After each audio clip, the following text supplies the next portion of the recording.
Hyperbola notes. You also have a notes handout for the hyperbola if you care to use it. Parts of a hyperbola. So look at your handout. You'll notice that I have listed the parts of the hyperbola next to the graph, and so you can draw an arrow or just to write the parts as we label them. So the first of all, we have the center, obviously in the center. Then we have two vertices. Anytime a curved figure changes direction, the place where it changes direction is called a vertice or a vertex. So we have two of them here. We had four in the ellipse, but only two in the hyperbola. The transverse axis connects the two vertices. The conjugate axis connects something, but it's not here yet, so I'm going to put it on. It's called the rectangle. Your rectangle on your notes is bigger than the one here on the drawing. Yours goes up down to -5 and up to +5. You'll notice a faint dotted line. So if you will draw your conjugate axis all the way from -5 to +5, that connects the other two sides of the rectangle. And we'll talk more in just a minute about what the rectangle is for. Then we have the foci. Notice the foci are always inside the curve of the hyperbola. You won't ever find them in the box. You won't ever find them up on the conjugate axis. They're always in line with the transverse axis, and they're inside the curve. And this is why we have the box, because if we draw lines through the center and the corners of the box called asymptotes, they give us a framework for the shape of the hyperbola. This little dude just gets in the way all the time. I'm not sure where to stick him, but we'll just keep moving him around. Okay, the next slide. I want you, this is what we did with the ellipses as well. I want you to pick a random point somewhere on your hyperbola. If you don't have a ruler, go get one, because this is a lot more fun with a ruler. So I'm going to pick a point right here. You can pick one on either side. Then you're going to draw a line from that point to the one of the foci here. There's a focus here. There's the other focus here. Use a ruler and make it accurate. Then I want you to measure each of these lengths, call one D1 and one D2, measure the two lengths, and subtract the two distances and record the difference. Now, this is a lot more fun in class because when we do it in class, we all find out something about the differences. It turns out that everybody gets the same answer no matter where you pick a point.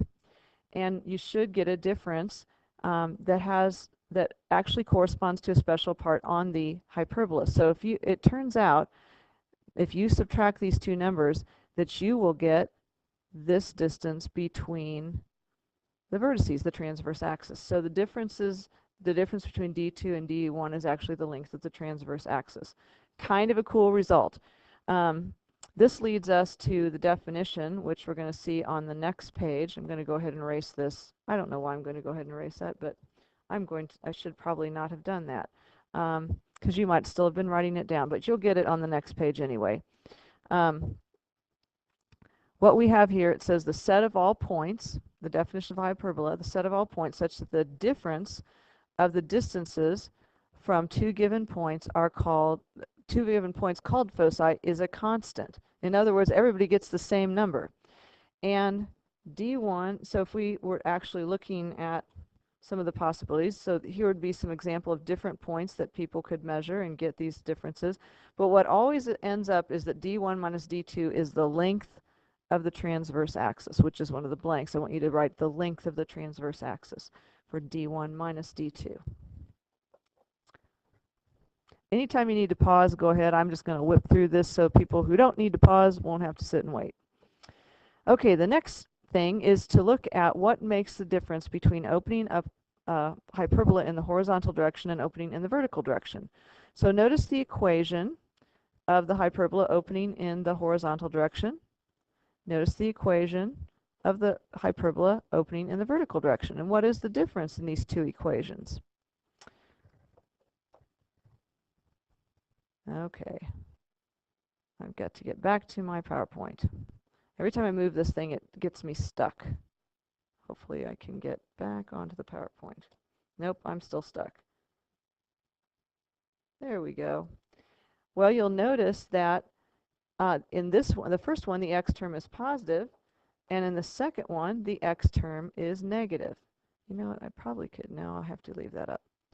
Um, and so what you might want to do on your notes is next to the graph is circle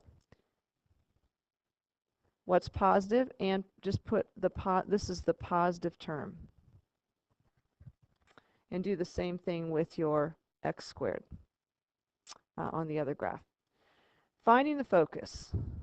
Here we go again. Let's move it again. Finding the focus in a hyperbola is very similar to finding it in the ellipse, just a little bit of a difference here.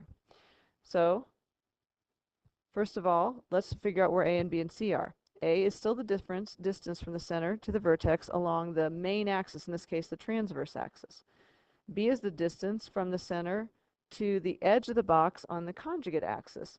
And C is still the distance to the focus. Now, how are these related? It turns out that distance C is also the distance from the center diagonally to the corner of the box. Funny little coincidence. How about that? And B, of course, would be this part of the box. So now we have a right triangle, and we have the relationship a squared plus b squared equals c squared. So to find c, it's the square root of a squared plus b squared. To help you remember, notice that in the ellipse has an addition sign only in the equation, but a subtraction sign for finding c. The hyperbola, on the other hand, has a subtraction sign in the equation, but an addition sign for finding c. So hopefully that'll help you remember which one's which. What if the hyperbola opens in the y direction? So just looking at what a, b, and c are here, a is now going to go in the vertical direction because the transverse axis is now vertical. B is now horizontal. C is still the distance to the focus, and the same relationship holds, but that's how you would label A, B, and C. So let's do a little practicing. Name the indicated parts of the hyperbola. Well, some of you might say that that's A, and others might say that's the transverse axis, or half of the transverse axis anyway. It is the transverse axis, and it would be the distance A. This would be pointing to the conjugate axis, and that particular distance would be B.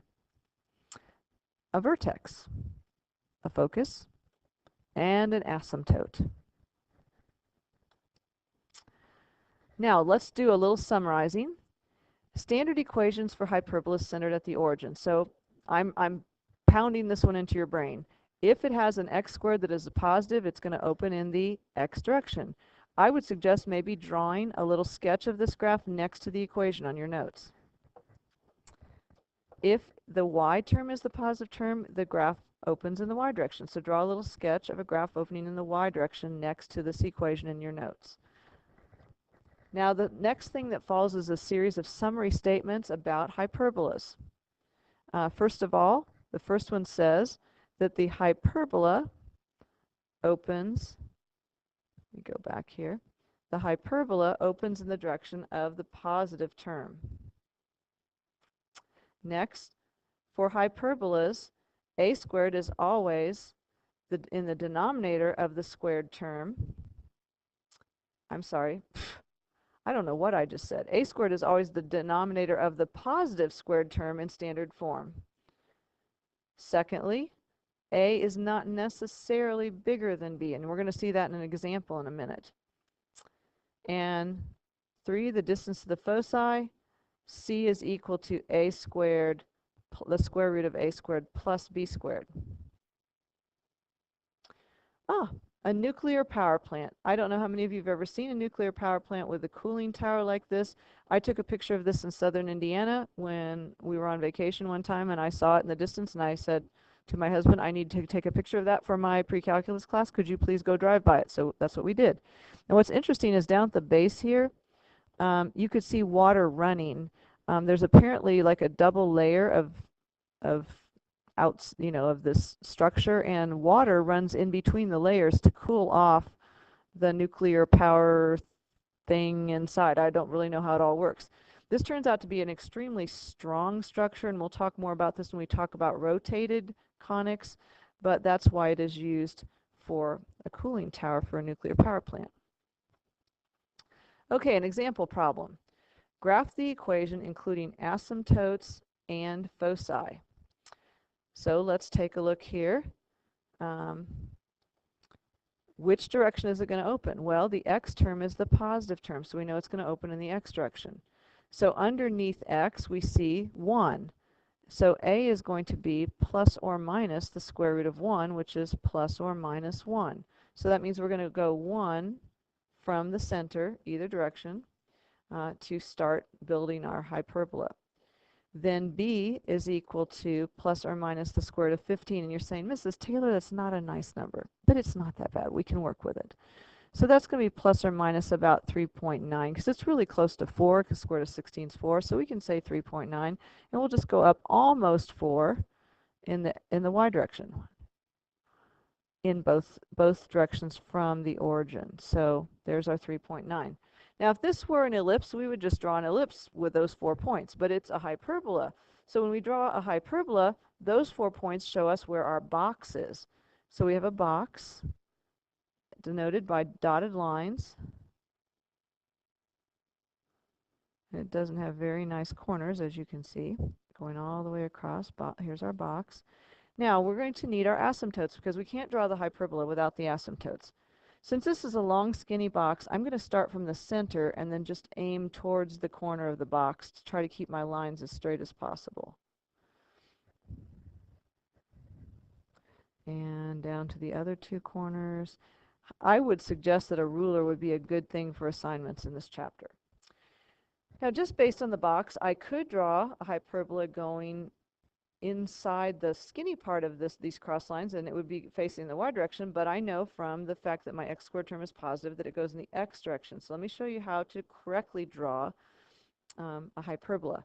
You put a point in the box, the center of the box on that side is your vertex.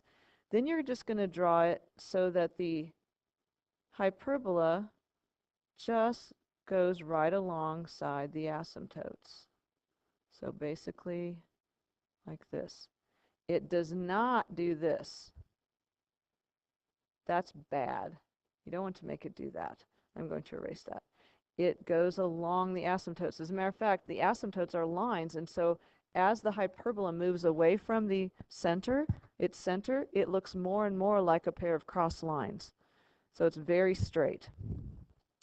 I believe that is my last example. I will do one more slide just to make sure. Indeed it is, and we are done.